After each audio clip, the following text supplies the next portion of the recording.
What's up, guys? It's your boy Matt here, and we back with another episode of Matter of Fact MMA.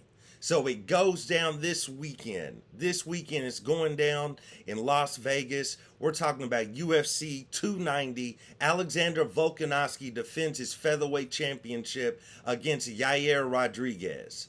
This is going to be an outstanding card. There's tons of good fights, tons of good fighters. I don't think I'm going to touch on every single thing on the card, but we're going to touch on a few things that stand out. So let's start first with the main event. Alexander Volkanovski steps in there with Yair Rodriguez. This is to unify the featherweight championship. Yair is already the interim featherweight champion, and of course, Volk is already the featherweight champion. All right, so let's get into this. So this fight, of course, or at least this interim title was made because Volk went up a weight class to go ahead and fight Islam Makhachev. He lost that bout just barely, but during that time, or actually on the same show, they had Yair Rodriguez face Josh Emmett for the interim featherweight championship, and Yair took that one.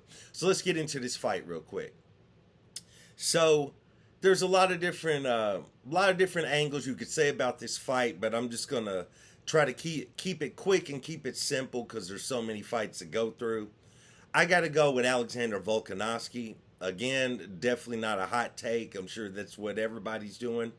I think overall his skill level is just too vast for Yair Rodriguez.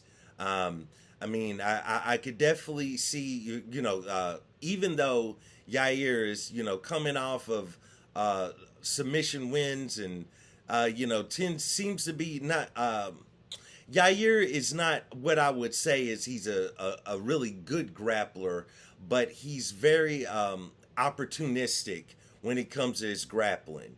Meaning he is looking for triangles, he is looking for chokes, he's looking for front head and arm chokes, anything like that.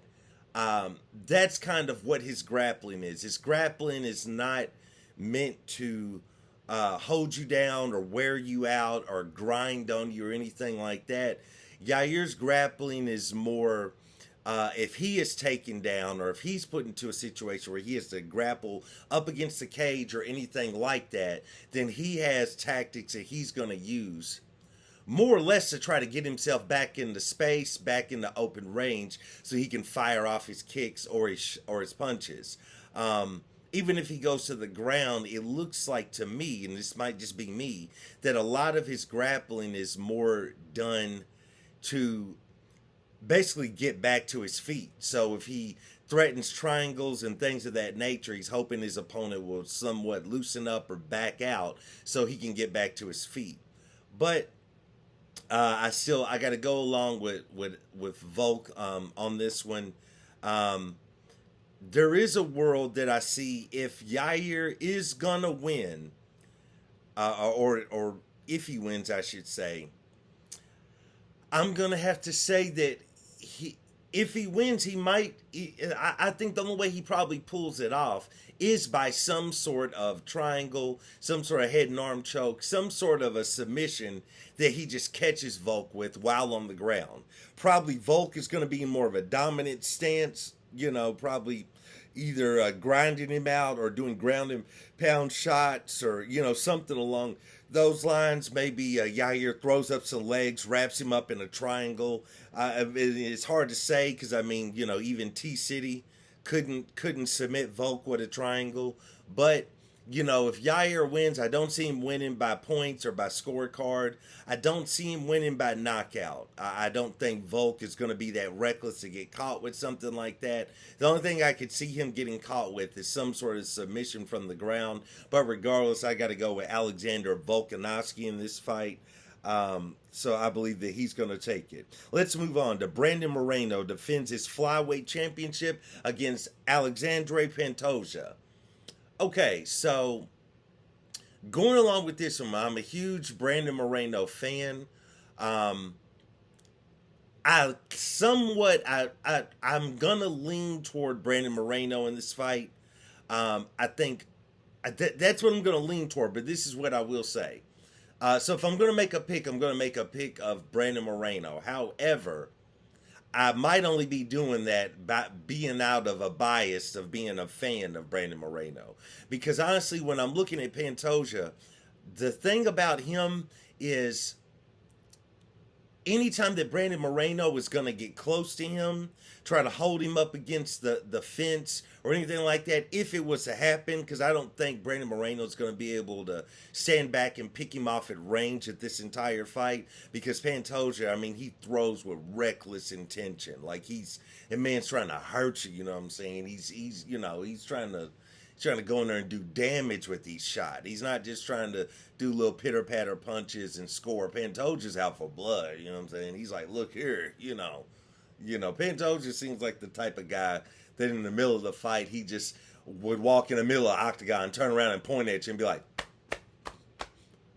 you know what I'm saying? That dude is hardcore is what I'm saying. So, dealing with him, I mean, I don't think Brandon Moreno's going to be able to stay at range, but I think what's different about this fight, other than other Brandon Moreno fights, and maybe even more dangerous than Figueiredo fights, is that if Brandon Moreno does tie up with Pantoja, whether it's up against the cage or on the ground, Pantoja will pull guard and drop you down and try to submit you. If you're going to take him down and get on top of him, Pantoja will, similar to what I was saying about Yair, only Pantoja is more of an aggressive submission artist off of his back, up against the cage. Like I said, he will pull guard. Like, he's aggressive with his triangles, front chokes, Darce chokes. Very, very aggressive. He's almost offensively attacking his opponents even when he's on his back. So that's going to be interesting to see if Brandon Moreno can overcome that. Of course, Brandon Moreno's already taken multiple L's to Pantoja already. So you gotta understand, Pantoja's already an extremely confident fighter. Coming into this fight, he's got to be at supreme confidence because Brandon Moreno has never defeated him. So that's going to be very interesting to see as well.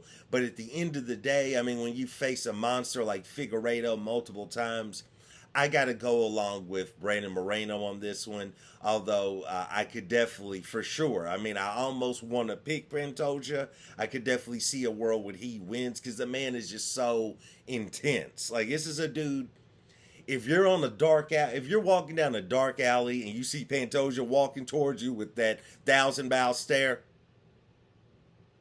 you see Pantoja walking towards you looking like that, bro, I'm going to tell you right now, especially if you're an untrained civilian, bro, don't try to fight. Don't try to do nothing. The only thing you can do is run, or you need to be looking for a garbage can lid. You need to be looking for a bottle you can break. You need to be looking for something, because I'm trying to tell you right now, Pantoja is not that guy. I don't care if he is 125 pounds. His 125-pound self will work you. I'm talking about it ain't gonna be a good night for you. So your best thing you do is walk up to Pantoja and be like, hey man, let's just stop this right here. Why don't we go around the corner to the bar? I'll buy you a beer. Let's chill. That's your best thing to do. Or just offer him your wallet and then keep it moving, because you do not want to step in. You do not want to engage with this man. So with that one, I got to go along with Brandon Moreno. We got Robert Whittaker stepping in there against Dricus du Plessis. Obviously a fight that the UFC made in haste, it just kind of almost threw together, so to speak, because they're at a weird point. You've got a lot of back and forth feuding issues between Dricus du Plessis and Israel Adesanya, the middleweight champion. But I kind of feel like for whatever reason, the UFC was a little apprehensive about pulling the trigger on those two fighting, because I think they pretty much understand that Robert Whittaker deserves the title shot, but they really don't want to I don't think they want to do a trilogy fight between Rob and Izzy, or maybe Izzy just really doesn't feel like fighting Rob for the third time. And so something was going on to where they just didn't want to pull the trigger on Dricus du Plessis. So they created this fight. This is a weird fight in the sense that pretty much everyone going into this one is picking Robert Whittaker, including myself. It's just hard to pick against him. The only person he's going to fight that you're going to pick against Rob is going to be Izzy. So, I mean, with this fight, that's going to be kind of the thing. It's basically Rob's fight to lose. Now, there is a world where Dricus could go out there and he's not going to submit Robert Whitaker. He's not going to outpoint him by the scorecard. So the only thing Dricus could do is knock him out. And we're talking about a guy that withstood shots from Yoel Romero, which, I mean, you know, give this man the keys to the city. Whatever they have like that that's over in Australia, or whatever they have like that, give it to him. If it's the keys to the Outback, give it to him. Because when you survive shots from Yoel Romero, you need something extra in life. You know what I'm saying? You don't just need to just go through life living. Life's got to provide you with some flowers of some sort because you survived shots from the mythical fighter Yoel Romero. So, I got to go along with Robert Whitaker in this. Just straight up, don't really see any other way around it. Let's keep going as I'm checking my notes. We got Jalen Turner stepping in there against Dan Hooker. This is going to be a really good fight. I definitely see a world where Dan Hooker could win this one. I'm going to go along with the spider, with the tarantula, Jalen Turner. I mean, especially because Dan Hooker is coming off of a hand injury, which is what caused him to pull out of this fight previously when they had signed it before. When he pulled out, they put Jalen Turner in there with Mateusz Gamrot, and that didn't really work out for Jalen, although some people believe that Jalen Turner should have won that by scorecards. I was kind of leaning a little bit more toward Gamrot as far as how the scorecards went, but there was definitely a world where Jalen could have won that fight. And I was picking Jalen to win that fight. But, Jalen against Dan Hooker, I think it's going to be an outstanding fight. I think it's going to be fireworks. I'm going to lean toward Jalen Turner, but I'm not sure if he's going to be able to pull this one off. Because I got to imagine that City Kickboxing, that Eugene, I have a feeling that they've meticulously studied the fight with Mateusz Gamrot, and I gotta feel like they've got some sort of a game plan already made and ready to go, being the City Kickboxing crew, to try to thwart Jalen Turner. I'm sure that they've done their homework. They have time. They have had time to do their homework, and the way those guys game plan, they may actually have a game plan similar to Gamrot to be able to go out there and defeat him. But regardless, I'm going to pick Jalen Turner. I think he's one of the future guys in the division. So that's going to be cool to see.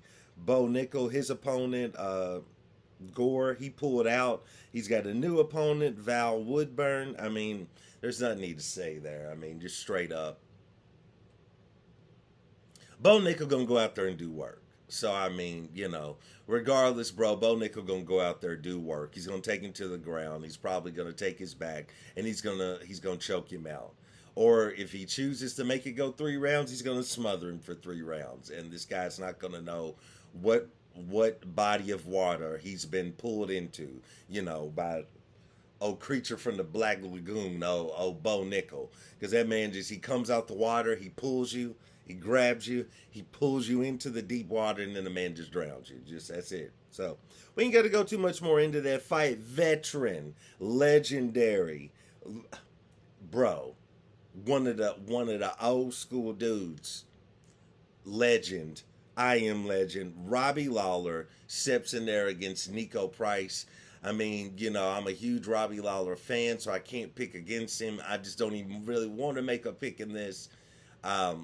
This could be Robbie Lawler's last fight. Nico Price is always game. I will say, though, after seeing Nico Price's last couple of fights, if you go back and look at some of his fights, one thing about Nico Price is every now and then he gets so, I don't know. Nico Price can go in there and do tremendous things early on in the fight, and then at times it seems like when his gas tank, it's like every now and then he hits the gas tank wall, where he's done all these tremendous things in the fight, and then he kind of, I don't want to say he gasses all the time, but he kind of hits that point where it's like, okay, I don't have any more energy to do my wild, chaotic striking and grappling. So now I'm just going to have to do basic striking and grappling. And basic Nico Price is not, that's not where it's at.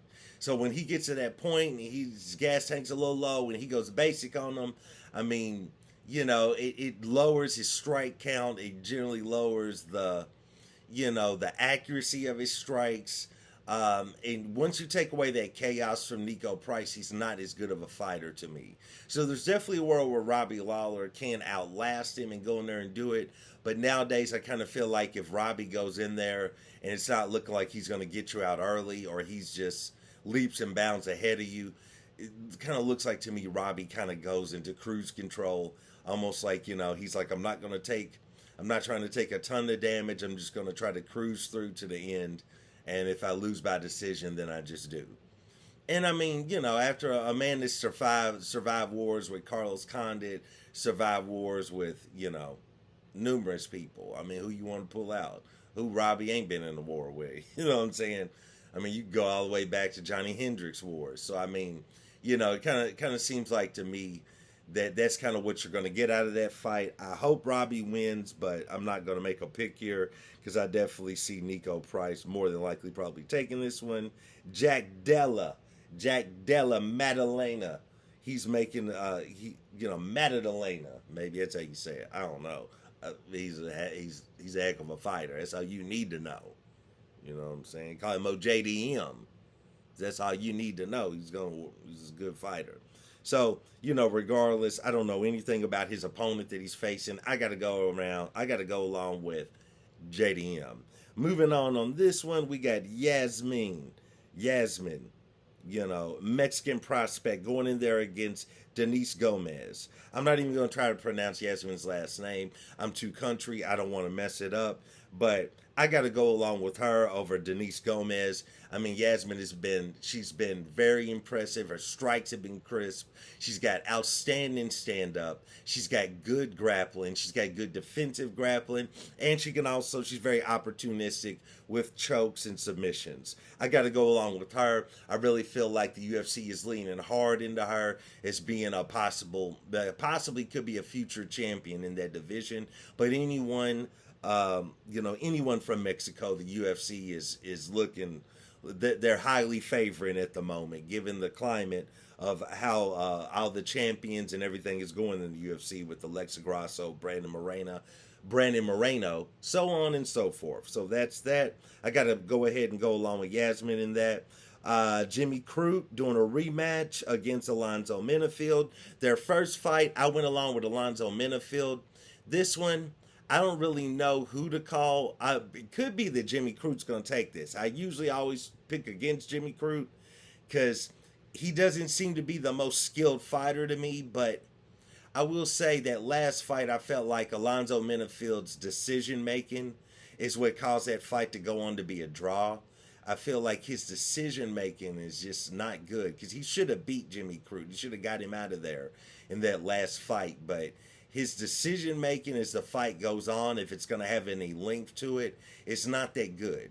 So I feel like even if he gets to a lead on the scorecards against Jimmy Crute early in the fight, Alonzo Menifield's going to make some bad decisions as the fight goes on, and Jimmy Crute will either knock him out or win by decision. But outside of that, though, Jimmy Crute throws fire. He comes in there, he's a gunslinger, you know what I'm saying? He comes in there like the OK Corral. You know what I'm saying? He comes in there, he's a gunslinger, you know what I'm saying? So early on, round one, Jimmy Crute will catch you and put you out. Get you out of there. He's back in the locker room. He's taking off his gloves. Then he's back at the hotel. He's throwing on the outfit. He's about to get sauced up, and he's about to hit the bar for the after party. That's what I'm talking about. So, I don't know. This one's hard to call because if Alonzo, if he didn't have terrible decision making, I would go along with him. Because usually the bottom falls out for Jimmy Crute by the end of the first round. So, but again, I don't know who's going to take this one. I'm not even going to make a call. So don't try to force me to make a call. I'm just not even going to make one. So now, how you feel? Anyway, let's keep it moving. Tetsuro Taira going out there on this card. He was supposed to fight a couple of cards ago. He didn't get to because his opponent pulled out. He's back. I got to go along with him, period. Victor Petrino stepping in there against Parashio. I don't really know about that one either. That one's hard to call. Cameron Simon, I got to go along with him. Young prospect coming in there from South Africa. I mean, he's always looked good in his fights. He has a lot of fouls, though, in his fights, low blows, things of that nature, but I don't think he's a dirty fighter. He seems to be very skillful, very quick, great gas tank, so he's a tremendous prospect. Against Terrence Mitchell, I still got to go along with Cameron Simon on that one. And, that's about it. Those are all the fights I want to touch on. There's a couple more fights still, but I'm not really too familiar with those gentlemen. But nevertheless, that is it. UFC 290. It goes down this weekend. It's going to be a huge pay-per-view, a lot of stakes. When you look at it, if Alexander Volkanovski wins, I mean, he's probably going to be going in there next with Topuria. Straight up, that's the way I see it. If Yair Rodriguez wins, then they'd probably do a rematch with Volk, unless Volk decides he's going to go back up to lightweight to face Islam Makhachev. So what I'm saying, I got to go along with Volk. But if he wins, I'm thinking his next title defense is going to be against Ilia Topuria. So that should be interesting to see if Yair Rodriguez wins. If he pulls off the upset, I see him doing, thanks for coming, thanks for winning, but you got to beat Volk a second time. That's how I see that going. So that's the fight card that's going down this weekend. I will be back with you tomorrow with another video. We'll go over a little MMA news, we'll go over a couple things. But regardless, that's the way I see UFC 290 going down. We'll touch on a couple other little things too in our next video. So I appreciate you for clicking on this video, taking a little time out, spending a little time with your boy, with your guy from Louisville, Kentucky, old Matt. So I appreciate you watching this. Want to thank you again for checking out another episode of Matter of Fact MMA. Like, subscribe, comment. Once again, thank you for all the support, and I'll check you next time. Peace.